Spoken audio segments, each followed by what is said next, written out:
waaye dugal leen ci seenu mat ñu ànd mott leen rek bu ko defee lépp day baax ñëw nag ci deuxième partie bi te mooy dalal suñu invité dootuñu ko présenté sax ndax bu doon tey rek lañ ko mas a gis première partie wu émission bi donc participation yi mu ci indi rek day tegtale ne jàmbaar la ci li nga xam ne moom lay def te itam ci jigéen ñu jàmbaare yi la bokk pour bañ a wax jigéen ju man góor waaye mu wax ne ci jigéen ñu jàmbaare yi la bokk moom la ñuy dalal tey Merry Beye Diouf Merry ñoo ngi lay nuyuwaat. maa ngi lay delluwaat nuyu bi di leen nuyuwaat yéen ñëpp. jërëjëf miin nañ laa gis ci télé yi ci ay anam yu wuute léeg-léeg ñu gis la fële ca TFM ngay présenté benn émission waaye itam ñu lay gisaat itam ci télé yi nga bokk ci ay série waaye itam ñu yëg ci yow ay yëngatu yu bare bare xam ne yaa ngi koy def ci wàllu média di ko def ci itam ci liggéey bu am solo boobu ñu bàyyi nga dugal ñu ci bañ gën a xam kan mooy Merry. waaw bon defe naa de Merry Beye moom jaratul ñu koy présenté comme ni nga ko waxee bon man TFM laa nekk di présenté émission bi ñuy naan High Tech 221 donc di yëngu ci wàllu technologie digitale jumtukaayu xarala yi donc di jéem a fësal en fait li nga xamante ne moom la xale yi di def fii ci Sénégal Afrique ak li nga xamante ne aussi moo xew ci àdduna ci émission boobu di ci invité tamit ay borom xam-xam ci digital bi ñuy wax ci ay thèmes donc loolu mooy tënk lii di High Tech 221 aussi maa ngi ci yeewu leen bi di def aussi toujours rubrique technologie donc toujours li may def ci High Tech bi moom laay indiwaat ci yeewu leen bi di participer aussi si yeneen sujets yi nga xamante ne sama mbokk chroniqueurs yi foofu tamit ñu ngi koy développer ku ci nekk di ci jox sa xalaat donc loolu ci wàllum animation loolu laay def fan yi nag maa ngi commencé benn émission bu tudd Parlons de nous sur sama chaîne YouTube di ci invité ay nit di ci wax ci ay thèmes jot naa invité kii di imaamu Masalikul Jinaan pour affaire màggal bi Cheikh Tidiane tamit benn cheikh boo xamante ne ci famille Niassène la bokk pour wax ci affaire gàmmu bi boobu sama émission bopp la maa ko mooma sam bo Parlons de nous la tudd si YouTube la nekk donc xëy na bis du ñàkk ma dalal ci professeur wala professeur wala même yow mi parce que am na ay sujets yu bëri yoo xamante ne war nañ ko mën a développer wax nga aussi mbirum série yi loolu xëy na si la li ma mujj def ci la bokk ndax xam nga dama nekk xale bu sob bëgg dugg fu ne donc voilà may jouer rôle avocate ci série boobu ñu naan Idole donc moi mu nekk nag sama première vraie expérience parce que expérience yi ma doon am publicité la ak peut-être benn apparition ci film bi di Yawo bu Omar Sy donc j'ai pris goût à ça léegi bi ñu ma proposé tamit rôle bi ma ne pourquoi pas donc voilà entre autres casquette écrivain ak sama marque bi ma développé di Merry's Collection nga xamante ne dañuy jaay ay tenues ay abaya ay effets accessoires savon maa ngi ci jaay gi daal. très bien waaw pour résumer. loolu am na solo Merry xam naa nag laaj bi ma ciy njëkk a indi mooy sa maanaam sa émission façon émission yi nga wax ne moom ngay def. en général bëriwut luñ koy gis. rawatina lu jëm ci wàllu affaire professeur waa affaire technologie affaire digital yooyu lan moo la yóbbu ci façon émission yooyu. bon man déjà jànguma digital. sama formation gestion la avec une spécialisation en droit des affaires première promotion droit ISM laa bokk communication laa def en master génn ci major de promo dafa nekk loo xamante ne dama ko yàgg bëgg depuis xale mais yàlla dafa def sama premier liggéey ci wàllum digital la ndax consultant pour Oracle la woon ci benn entreprise donc en progiciel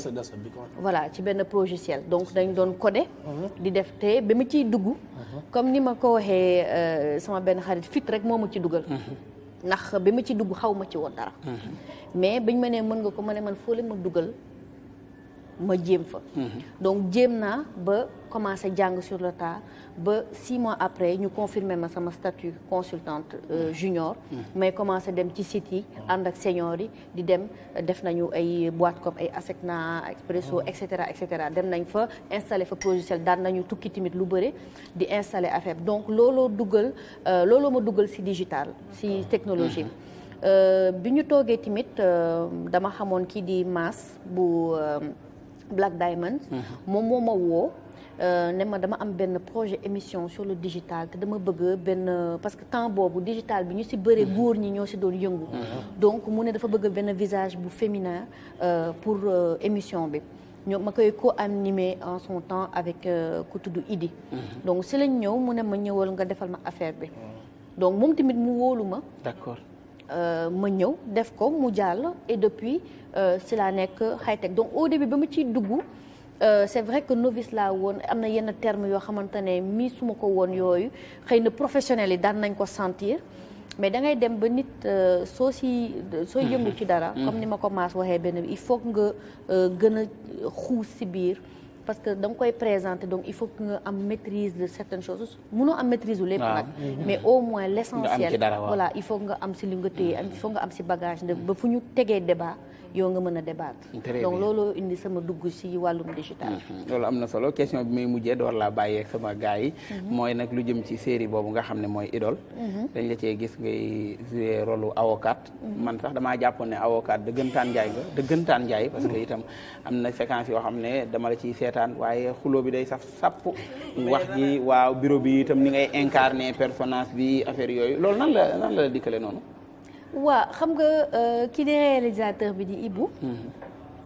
bi ma dénkee rôle bi daf ma wax moom idée bu mu am ci rôle bi ki di Merry Badiane parce que Merry Badiane la tudd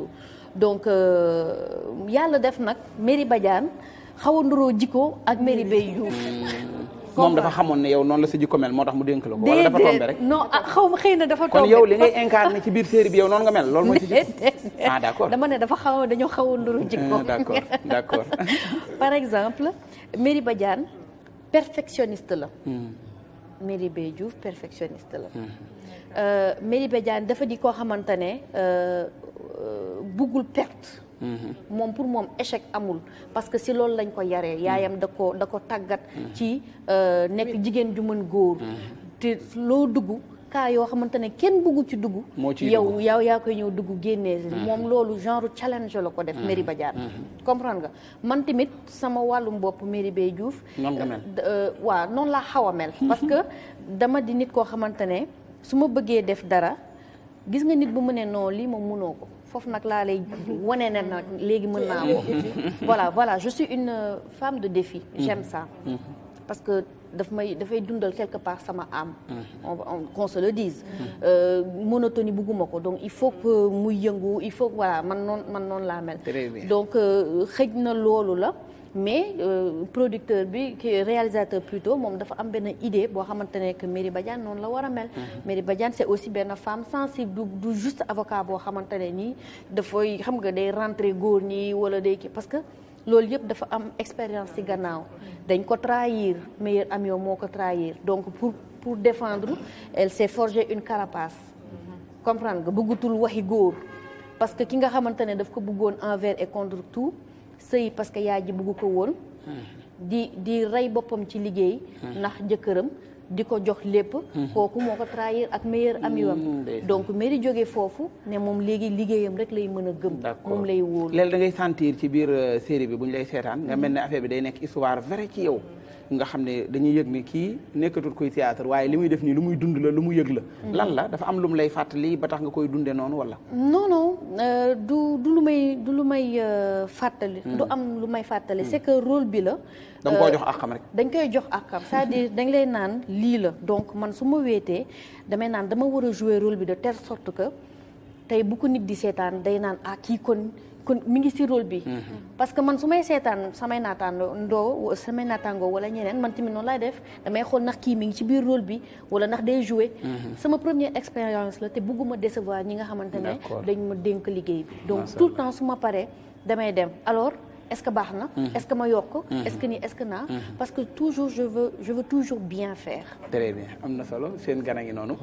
waaye ñun ñu ngi rafetlu vraiment sa ñëw ci émission bi sur le plan high-tech moom tu as été bien formé parce que boo nee Oracle moo la formé moom wax dëgg yàlla moom doy na référence. waaw loolu mën nga ci seede moom. waaw parce que non xam nga am na moom waaw xam nga léegi tey jii dafa am ñoo xam ñoom ñooy ngand yi ci wàllu moom Oracle la SAP IBM xam nga. ak yow non ay compagnie la d'accord ay compagnie la léegi compagnie yooyu benn bi mu wax moom xam nga benn bi moom mooy Oracle fa la kii man SAP la même sama formation kon donc mooy ni que ñi ko formé xam na li muy c'est la non il a été bien formé. Merci. Parce que Oracle Sénégal foog na base de données Sénégal yëpp Oracle la. tu vois bu dul IBM Oracle lay nekk en Afrique. ñoom ñaar ñooy leaders yi kon donc bu fekkee foofu lañ ko formé vraiment da ngay xam ne kon kii li mu wax xam na ko ci IT. mais man lenn moo ma jaaxal quoi. avec toutes ces casquettes yi nga am. mais ban mooy sa voix. that's my question. That's your question. because voilà am nga ko leader nga quoi am nga leadership bu nekk ci yow. mais ak casquette yi nga am yëpp. ban nga ci ma ne Amine macha allah. non am nga leadership parce que li problème boo amuloo leadership mënoo réussir ci ak casquette yi nga wax. mais léegi casquette yi nga am yëpp. léegi ban moo ci sa voix that's my question. Tu sais man mon père et ma mère m'ont appris une chose. À être polyvalente. sama jigéen ñëpp multitask jigéen Sénégal ñëpp a mën multitask. multitask ça c'est vrai mais man bi ma nekkee xale ba léegi sama papa benn wax la ma doon mus di wax. nee na ma boo décidé def benn affaire. débrouille-toi à ce que soo nekkul la meilleure. que tu fasses partie des personnes yoo xamante ne dinañ la si ràññee. mu ne ma moom gëmul yow sa voix lii la lii ngay topp ba ngay dee. topp moom gëmul loolu. mu ne nit ki ni mën nga am plusieurs dons. mën nga am plusieurs passions. te boo ci gëstuwee tuuti rek. nga poussi sa bopp tu te donnes les moyens d'y aller. di nga ko mën a réussir. parce que tey mën nga nekk ci benn yoon nekk ci mais tey yàlla bu defee loolu arrêté sa àdduna dafay tukki. da ngay daanu da ngay naan mais attends j'ai consacré toute ma vie à cette voie nu may def. man sama way of life mooy damay am plan A plan B plan C boo moytul sax ma créer plan D. mais ci kaw loolu yëpp man li may def c'est la passion c'est-à-dire tey jii nii bu ma sentiratul woon def présentation émission wala su ma sentiratul def acting dootuma ko def. nit mënul wax xanaa sama papa wax ndax rus naa ko mais nit mënul am ma def ko c'est-à-dire li may def lii yëpp tey c'est parce que dama ko sentir dama ko bëgg. très bien merci kon léegi kon si je comprends bien. non pour ñu gaaw tuuti. ndax ñeneen ñi waaw kon nga allez parce que damay bañ ñeneen ñi soxla te temps bi jeex na waaw. non non bàyyil mu joxe mu ramassé ñaari. mu ramassé ñaari en fait moi tey su ma gisee mairie animatrice mairie auteur. présentatrice télé. présentatrice télé voilà mairie auteur mairie adepte du nappi mairie actrice. te dégg naa sax fornaa ci wéy ba championne de Viet ba daaw xaw ma yooyu noonu non mairie neex nga ma nag franchement man neex nga ma man bëgg naa mairie waaw loolu dégg ma léegi man foofu la man na sama question concerne loolu mairie yooyu yëpp man mairie bu social bi mairie maire bi laa bëggoon ñëw je veux que nga wax ñu que tu nous parles de being a great parent. ok mën naa yóbbaale bu professeur bi mu doon joxe léegi. professeur waaw léegi ñu ne ko bokk léegi being a great parent. ay professeur. Mairie fan nga jàngee leadership. da ngay tontuwaale ñaari. parce que daa moo la ko. parce que nga indi benn notion leadership boo xam ni man maa ngi koy doog a dégg ci tableau. mooy ne que chaque fois qu'un obstacle se pose. c'est une autre fenêtre qui s'ouvre. donc elle a opportunité donc dafa indi plan B plan D. mooy ne que loolu il faut vraiment nga jàng leadership man dama laaj fan nga jàng leadership man. ok Pépé nga may ma rek ma commencer par sa question sama maam ki jur sama yaay pël la descendant famille royale il était très fier moom dafa rëyoon macha allah bon xëy na défaut la mais dafa gëmoon boppam moom dama ko jege woon trop dem si yàlla si donc lu bëri moom maman la ma doon wax donc lu bëri lu ma xam tey ci àdduna wala lu may def tey moom moo ma pousse parce que man oto man il faut nga pousse ma tàkk yàlla daf ma suturaal entouré ma des bonnes personnes mu di sama maam mu di sama pap mu di sama yaay mu juddu seen biir di gis sama yaay di rey boppam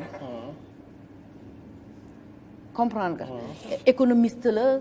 jàng la ñu gëm ñun dañ daan ñëw nga am 13 de moyenne da ngay ragal dugg ci biir kër gi wala nga am 11 de moyenne da ngay ragal dugg ci biir kër gi am na benn jour sama moyenne dafa chuté de 10 ma jóge école may jooy may woo sama yaay ma ne ko est-ce que mën naa jël taxi egsi maa ngi jooy sama yaay foo ne lu nekk la ma egsi di ko baalu àq à genoux moom ak sama pap moom ñii foo ne lu nekk la ma ne ko parce que 10 de moyenne laa indi tey nekk te yow erreur la woon mu ne ma yow yóbbu nga sama fit bi lii yëpp nii pour 10 mais parce que loolu lañ ma inculqué. En fait leadership du loo xamante ne da nga koy jàng moo tax sànq mu doon appuyer ci valeur bi ngay jox xale. c'est-à-dire xale depuis mu juddu. nga koy jàngal jom bi. nga koy jàngal c'est pas parce que jigéen nga. que ci biir milieu de góor wala milieu feneen waroo distinguer wala waroo am li nga bëgg. jaarale ko ci yoon bu baax bi rek. donc leadership li ñuy. voilà lu ñuy développé la léegi. being a great parent voilà donc being a great parent dafa intervenir à un moment où bi ma nekkee yaay la bi ma accouché. yàlla dafa def ne que sama sœur dafa accoucher en même temps que moi donc rawante wuñu xam nga fii traditionnellement bi ñuy accoucher da ngay dellu sa kër yaay pour defaruwaat et tout donc dafa fekk période boobu man sama sœur nekkoon foofu ma gis sama yaay sonn nag parce que xale bi dafa jotoon weex ma ne ko man du ma la yokkal coono damay accoucher damay dellu sama kër mu ne non doo ko mën gérer sa premier doom la ma ne ko dinaa jàng li may jàngal sama bopp la donc looloo indi création being a great parent parce que dama toog ma ne man xëy na am na ñoo xamante ne ils sont dans le même cas que moi elles sont dans le même cas que moi xëy na amatuñu yaay wala amul bàjjen bu leen jege pour dimbali leen pourquoi pas ma créer benn groupe boo xamante ne les mamans parce que avant being a great mom la tuddoon donc comment devenir une bonne maman donc benn jour bi may seetaan série being Mary Jane looloo ma inspiré ma def being a great mom donc ñuy dem di dem ba mujj yaay yi ne il faut ñu dugal ci papa yi pour ñoom tamit ñu xam pour papa yi xam ñoom li yaay yi di dund parce que doom ñaar la papa ak doom si la papa yi dugg donc à travers groupe bi nag ñu si waxtaanee lépp li nga xamante ne mooy yaru xale di ci def aussi social parce que internet bi bëri na ay nit ñu am seen compte Facebook mais xëj na seen loxo jotul seen gannaaw donc bu amee ñoo xamante ne soxla nañu yi saa dañuy def ay opération muy tabaski muy korité mais tout ça je le fais grâce aux membres du groupe parce que ñoom ñoo siy jàpp bu doon man kese du xëy na du sotti mais ñoom ñoo am seen baax yenn saa yi seen doom yi seen yére dañu xat ñu dajale woo ma mairie man de am naa sama yére doom dañu xat xëy na di nga am kenn koo xamante ne dina ko soxla effectivement dina am kenn ko soxla nga yónnee ko et cetera et cetera. macha allah très bien waaw am na solo bu ñu ramassé question yi ci des waaw man ndax ñu jeexal. casquette li mu boole en fait dafa doon loo xam ne c'est inspirant en fait. léegi man sa casquette écrivain bi laay ñëw qu'est-ce qui t'a inspiré bind bi depuis kañ nga commencé bind. waa lépp rek ci formation bi ma doon wax léegi professeur la man damay bi ma nekkee xale sama yaay dafa bëggoon ma def S par force parce que moom S la defoon mais sama papa dafa gis ne que bi ma nekkee xale ba léegi j'avais une préférence pour tout ce qui était livre ak ay affaires de dictionnaire genre yooyu donc bi ma nekkee xale ba léegi si la ma wutal des dictionnaires pour enfants donc ma teel a commencé di foo ak mots yi. Tout à fait. Et je peux pas te dire tey lii moo tax may bind wala lii moo tax may bind je sais que j'aime l'écriture et kii di sama maam maternelle ak kii di sama papa participer nañ si lu bëri. donc au début ay foo la woon su ma nekkoon école dama doon bind di jox sama waa classe yi ñuy lire naa ma non lii sa vocation la da nga ko war a continuer ay foo la woon mais bis bi ma demee ba bind benn histoire ba jox ko sama papa ak sama yaay ñu lire ko ne ma kan moo bind lii ma ne leen man donc là j'ai vu dans le regard un changement et que voilà je pouvais peut-être à travers l'écriture être aussi une porteuse de voix. Tout à fait. parce que man looloo ma mus a intéressé ndax dama nekk nit koo xamante ne peut-être les gens viennent à moi facilement se confier donc yenn saa yi dañuy soxla ay solutions te léegi yow boo raconter histoire bu demee noonu keneen dina si mën a identifier wu keneen mën si identifier ba mu xëy na mu libérer ko souffrance wala tristesse bi muy dund. c'est vrai am na loo xam ne peut-être wax ci c'est un peu sensible mais identifier wu ma si sama bopp mais ku ma jege laa si identifier wu parce que da nga raconter nga jóge si lu métti alité wu pendant des mois mu dal tamit sama proche ku sori si man lool mais loolu terewul la nga passer de l'avant terewu la nga jàll ci kaw dama gis lien bi rek dama ko envoyé directement terewu la nga am ay challenge terewu la aussi nga doon femme bi nga xam ne doon nga ko tey je me dis que ne nit ñu mel ni yow baax na ñu leen di wone ngay raconter sa expérience parce que modèle la am na ñu bari ñoo xam ne li nga dund peut-être dund nañ ko bëgg a passer cap bi mais par peur wala par ñàkk force wala ñàkk motivation moo tax xam nga loolu sax bon c'est vrai que interview boobu c'était la première fois ma si wax j'ai été très longtemps malade à moitié paralysée c'est la première fois que j'en parle ouvertement période boobu mu metti trop ci man metti aussi ci samay proches ci sama famille te bi mu mettee pap yaay rakk laa gis rakk dama koy wax pap ak yaay ak rakk ak yenn samay cousins yi ñoom laa gis ak aussi ñi nga xamante ne nii jàppoon naa leen comme xarit te laa leen gën a jàpp donc loolu awma ci benn mérite xam nga mérite bi yëpp fan la sama entourage ndax di nga feebar nekk ci benn situation boo xamante ne boo amul entourage bu dëgër yow sa wàllu boppam da nga di nga am ay moments yoo xamante ne da ngay naan mais man dootoo wàlle sa souffrance da ngay naan mais ñi nga xamante ne ils sont autour de moi ñoom ñooy gën a souffrir que man donc je n'ai pas le droit de les laisser souffrir il faut ma def leen il faut que lii il faut que là donc ñoom bu ñu lay pousse di la jox seen force yow da lay jox une force incommensurable boo xamante ne tu da ngay relever wu comprendre nga donc da ngay tëdd sa lal voilà sa yaay tiim la wala sa papa tiim la wala sa rakk bu góor tiim la naan la jógal lii du yow xam nga donc loolu yëpp si ñoom laa koy delloowee njukkal et c'est la première fois que j'en parle te j'en profite pour vraiment les remercier de tout le soutien qu'ils ont eu à mon encontre parce que metti woon na trop sama yaay dafa demoon ba arrêté woon liggéey carrément pour rien que pour toppatoo ma. jërëjëf Merry loolu ay moment la yoo xam ne boo koy wax sax ku la gis xam ne fi muy génne sori na daanaka waxtu wi jeex na xujja. américaine macha allah c'est que man boo koy déglu je vois une femme brave ba pare exemple parce que Sénégal ñun lii la ñu soxla aussi. ñuy wane di promouvoir yoo xam ne nii la ñu mel. donc di wax ni est-ce que depuis loo am nga ay retours depuis interview boobu xëy na ay malades yoo xam ne ñu ngi woon sa même cas que yow est-ce que am nga ci ay retours après. bon j'ai eu 2 ou 3 personnes yoo xamante ne qui m'ont écrit wax ma partagé ak man seen kii ne ma bon ñoom ils avaient lâché prise complètement mais bi ñu gisee interview bi ça les a poussés à reprendre am na si ñoo xamante ne ils ont voulu reprendre des études en ligne et tout mais ma ne ko lépp loo gis rek jaar-jaar la gis nga nit doo ko gis mu taxaw maquillé wu ba taxaw di wax di ree nga foog ne amul jaar-jaar bu metti ñun ñëpp am nañ jaar-jaar bu metti xëy na dañ ko waxul xëy na dañu parewul pour wax man nag pendant toutes ces années parewu ma woon pour wax ko c'est maintenant que j'assume en fait erreur médicale boobu ñu defoon à mon encontre donc voilà. merci beaucoup Andalaït. waaw man buy wax sax du ma xam lu may wax parce que lu mu boole dafa bëri en fait man motivation bi nga am question bi ma am mooy que ndax casquette yu bëri yi nga am ndax mosuloo xalaat ne pourquoi pas nga boole si def coaching genre ngay coacher ñoo xamante ne dañuy soxla loolu parce que yow booy wax keneen ku la dégg koo xamante ne mën na ñàkk gëm boppam sax bu la dégloo mën nga ko joxaat confiance est-ce que loolu boole xalaatoo ko boole ci sa casquette yi nga am. si xalaat naa ko ci parce que Merry's Collection bi mu juddee du juste affaire de jaay j'ai aussi une agence de communication qui s'appelle Pixme donc Pixme mooy defaraat ma voilà Pixel voilà donc mbirum coaching dañ koy def ak yeneen c'est que loolu maa ko fësalagul maa ko choisir fësalagul ndax li ma fësalagul mooy li nga xamante ne dama bëggagum mu feeñ mais loolu maa ngi si mais comme je t'ai dit sànq rek gis nga lépp looy dugg il faut nga am si ay connaissances approfondies parce que c'est pas parce que mën nga wax rek que ne peut-être di nga mën a coacher nit xëy na il faut nga am na ay techniques yoo xamante ne il faut nga jàng ko ak yeneen donc pour mën a am pour être bien outillé en fait pour mën a dimbali voilà keneen. très bien Mbacké nana ngi. merci beaucoup. foo gisee nen ngi. nana ngi nii. non kii moom nen la jigéen bu mën góor la kii. jërëjëf. c'est ce qu'on loolu la ñuy wër Sénégal bu bees bi mooy ñi nga xam ne vraiment ñi lañ soxla. solution. Sénégal bees bi solution lañu soxla problème ñëpp xam nañ ko. ñuy solution yow moom ci benn na dëgg mun nga.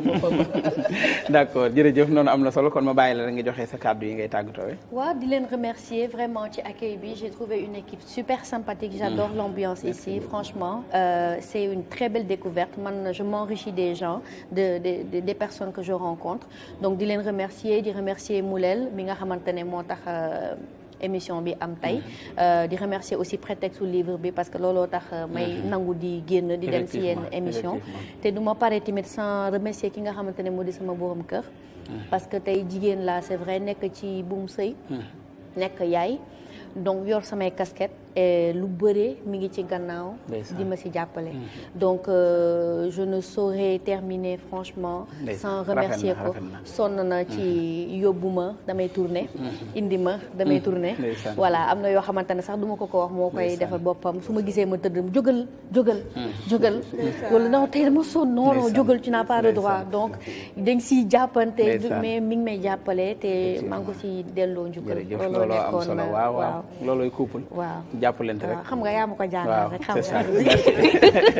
jërëjëf Mary dégg nañ lool ci waxtaan wi kontaan nañ ci yéen itam waxtu wi jeex na tàkk waaye waxtaan wi itam am na solo lu jiw a jeexut jógu fa bëgg ci yéen sant gërëm waa Kids Place bu baax a baax dig leen daje ëllëg incha allah